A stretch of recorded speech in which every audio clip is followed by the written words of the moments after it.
Nay! Manganganak na ata ako! Ha? Manganganak ka na? Eh, hindi ko nga alam na buntis ka! Wait lang, Nay. Baka natatay lang ako. Sige, bilisan mo.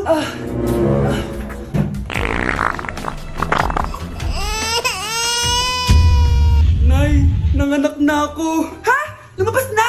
Parang tinain mo lang yan ah. Paano na to, Nay? Tawagin mo tatay niyan. Manda sa akin yan. Sige po, Nay.